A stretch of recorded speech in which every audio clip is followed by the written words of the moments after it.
Alright guys, well this wasn't really a planned tutorial, but it happened, so I figured it'd be a good learning experience. So I just recently recompiled my laser puzzle game, and I went and tested it, and the sounds weren't quite working. And I know I didn't change anything, so something in the kernel must have changed. So here's what happened.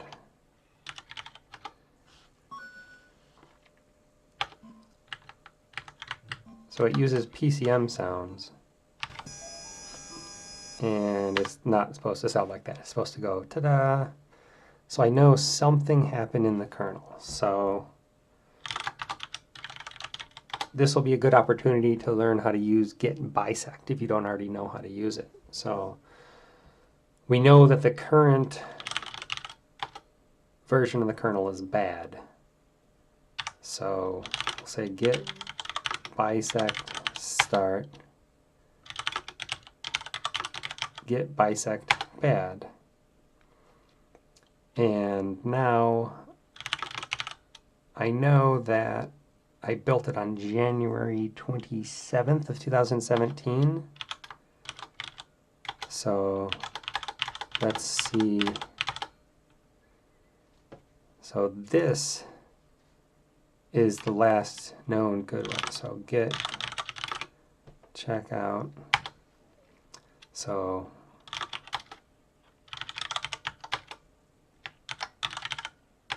let's make sure it still works. Yep.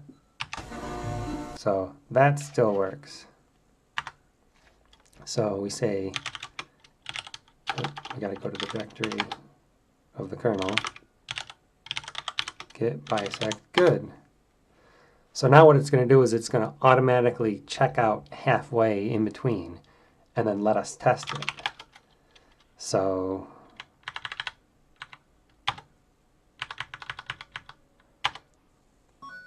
we just test it.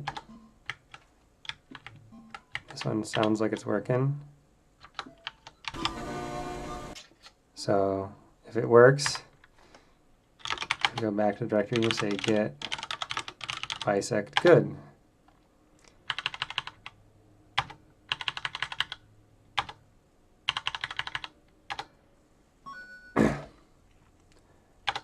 Then you test it out. All right, this one's good. Get bisect good. All right.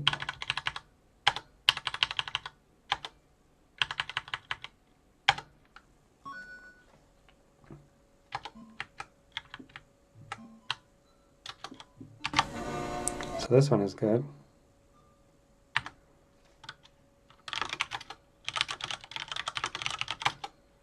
So this will pinpoint which commit made it not work. So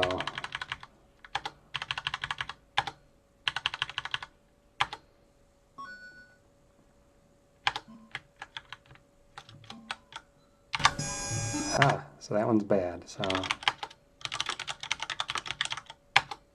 get bisect bad.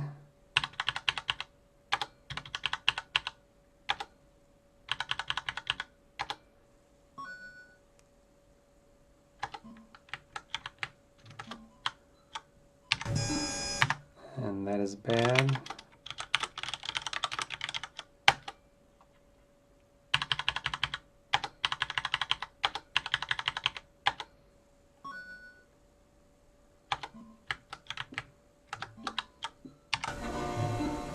So that one's good.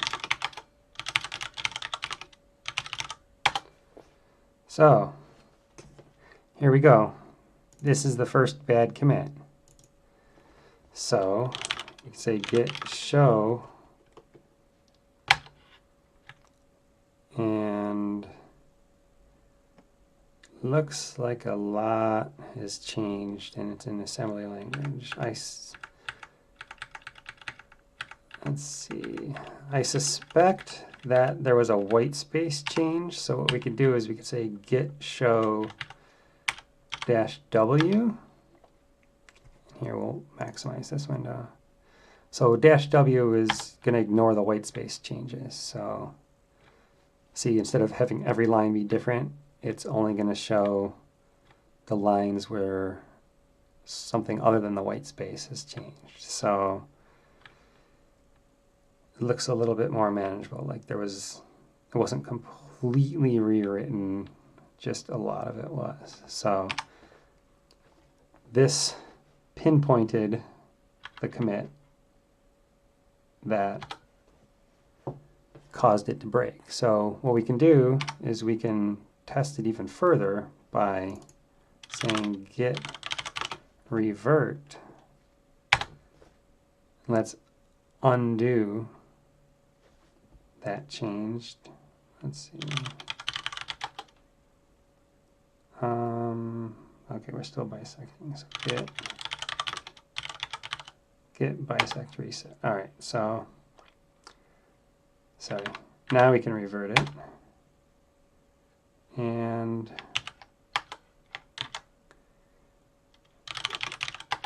so the only thing we did is we reverted that change that caused it to break. And let's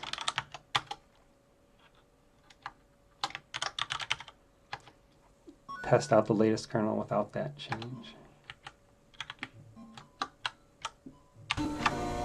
And yep, so there we go. That's just a short little tutorial on how you could pinpoint the exact change in Git without having to do a lot of manual work. You just have to have a test that you could run to know whether a commit is good or a bad. And that was just listening to it in this case. In other cases, it might be like a regression test or something like that.